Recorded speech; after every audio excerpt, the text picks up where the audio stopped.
Good afternoon, everybody. So today I'm going to describe why this is my primary snorkel rod and why I don't use any of these other rods for snorkel fishing. And also how I rig up this rod to have a small hook and a big hook on the same rod without it getting tangled. Why don't I use this rod to set hooks underwater? Well, as you can see, this rod, it bends and it breaks when you do that. So it's very bendy. And the thing about water is a lot more denser than air.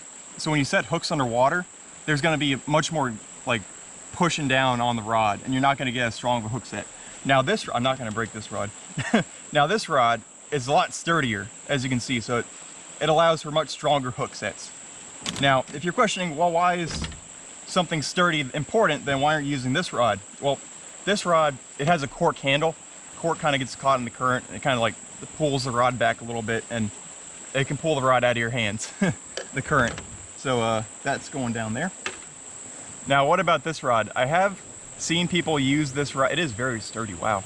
Wish I had the whole thing. I have seen people use snorkel rods this short, but in my personal opinion, it's only good for like red line darters, really. Because like a lot of fish, like even this, like if I'm going after log perch, I'll talk about this next. If I'm going after log perch, this is still not going to be long enough to catch log perch.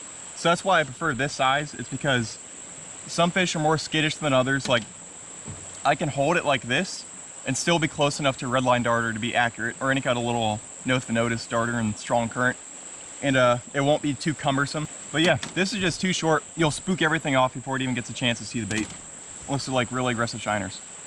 Now this rod compared to this rod is just a little too short for my taste. Yeah, it's just a little too short, so that's why I don't use that one. And this one is pretty much the same as the last one. So that's why I use this rod. It's about 3 foot long, and it has a lot of backbone for good hook sets underwater, which is really what you want, a good backbone to your rod, unlike that flimsy one that broke. Can you believe that? Oh, that's the second time I broke that rod. The first time is how I got the snorkel rod. But yeah, something I kind of don't like about this rod is that this eye is a little too close to the first eye. I would prefer it to be further back. So it's 8 inches back from the top, and I'd prefer it to be about 10 inches. I think 10 to 12 inches would be perfect. This is a little too far for the second eye, but somewhere in here. So that's really what you're looking for. Now, why I say that is because I want to put these hooks on different eyes, these 2 different hooks, and I want to put the small hook, me personally, I like putting the small hook further up the rod than the big hook, because you're going to use the big hook for usually more skittish species, so they're going to tend to be a little further away than you want that extra distance. And this is going to be for like little stuff that likes to hang out close. Also, this rod is not perfect for all situations. Like if you're snorkeling for a fish, for example, greater jump rock, that is strong enough to break the line or the knot when they pull, then I have used this rod in the past, and it kind of messes with the grease. Oh, it's rusting a little.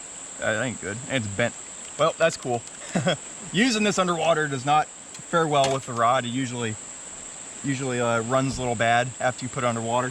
But there is another snorkel rod I've used in the past, so I'll show you that. It's kind of novel. Okay, well, I was going to show you the only other snorkel rod I've used for snorkel fishing, and that's a 10-foot surf rod. Why did I use a 10-foot surf rod for snorkel fishing? Well, it's because one time I was in the New River and I saw a muskie, and I was like, oh, a muskie. And I went and grabbed the surf rod, put a little chub on it. By the time I got back, there was a bass fisherman. He spooked it off, but that would have been cool, catching a snorkel fishing a muskie. Yeah.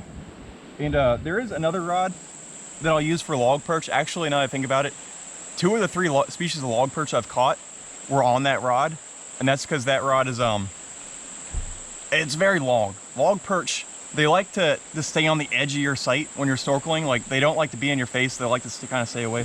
Unless they're actively feeding in a riffle, then they more or less don't care. They'll let you get like 3 foot of them. But I think it's a 6-7 foot catfish rod. And catfish rod, because medium action is pretty strong, you can set the hook on a log perch pretty good. But also, it's really got that reach to reach the log perch without them really seeing you too much and you spooking them. So let's dive into how I rig this rod. All right, so these are the 2 hook sizes I use. I use a Tanago Owner Half Moon, I believe, size 30 something. And then I use a size 20 to size 22 dry fly hook. But yeah, I'm just gonna use a normal knot to tie this hook onto this 6-pound line. Honestly, I'd like to use 4-pound, but 6-pound is what I have, so I just use 6-pound. And yeah, let's just tie that on there.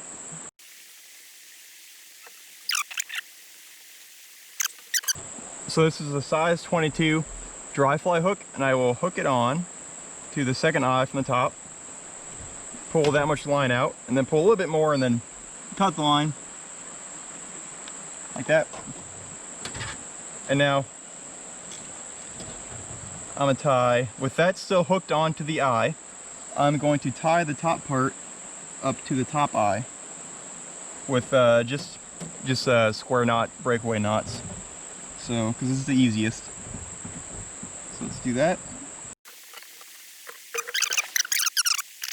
Okay, that's hooked in there. So now we're gonna pull it tight, and that is tight. Now we're gonna do 2 more of these knots, 6. We're gonna do 2 more of these knots and call it good. All right, so that's a big hook set. Now let's go to the little hook.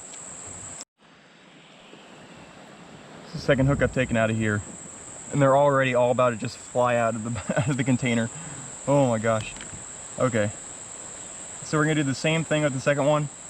I almost certainly do not have enough pixels to zoom in on this, so we're gonna hook it in to the metal part just above the eye on the second eye from the top.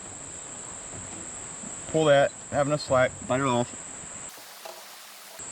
And then we're gonna do our 3 square knots. All right, so there you have it. Now all we need is our split shots. I think my camera is overheating, but it should be fine now. I record on 4K for like 20 minutes, so that'll do it, I guess. But if you put the split shot on and it's created some slack in your line, like I've just put the split shot on here, what you can do is take this split shot off, and then if it's the bottom one, put the line around the bottom of the second eye, and just wrap the line around the rod until it's your desired length to hook it on to the bottom there. And so you might be questioning yourself, well, Hunter, how many times a day do you have to untangle these 2 hooks? I'm gonna tell you how many times. It's 0. That is because I only have one of these lines unhooked, only one at any given time. When I change rods, or when I change lines and hooks, I'll hook the one I'm using back up, and then I'll take the second one off.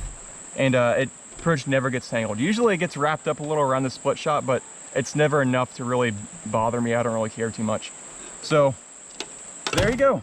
That's how you rig it up, and that's why this is the best snorkel rod, strength, everything you should use. Flotation. Anyways, let's end this video on a fish.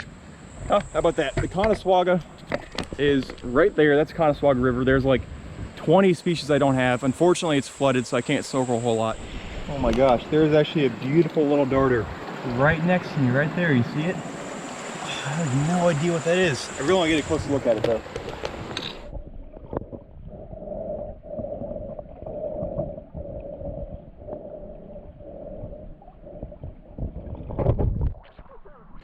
Alright, that wasn't the rig's fault, that's my fault. I stuck the rod underneath the branch because it kind of swam under a branch, and then when I set the hook I couldn't lift the rod because it was stuck underneath the branch.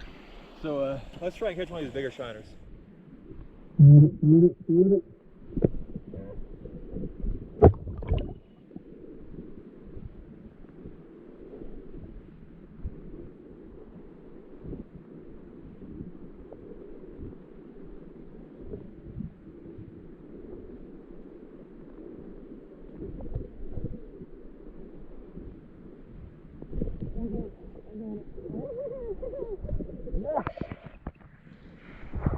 That is a big Alabama hog sucker. Wow.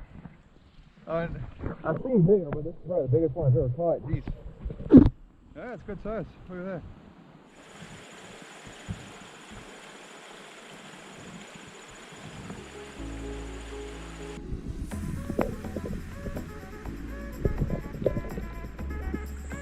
Well, anyways, I hope y'all learned something. Hope you'll try snorkel fishing. It's really a truly effective way to species fish because you can just see everything down there. There's no guessing whether species X or species Y is here. You know, within an hour of snorkeling in a snorkelable habitat, you'll see every species down there, and that's fun. You can catch them all too if you're close enough. Anyways, I hope you learned something. If you want to check out more snorkel fishing in action, I got a playlist here. But I'll catch y'all next time. Peace.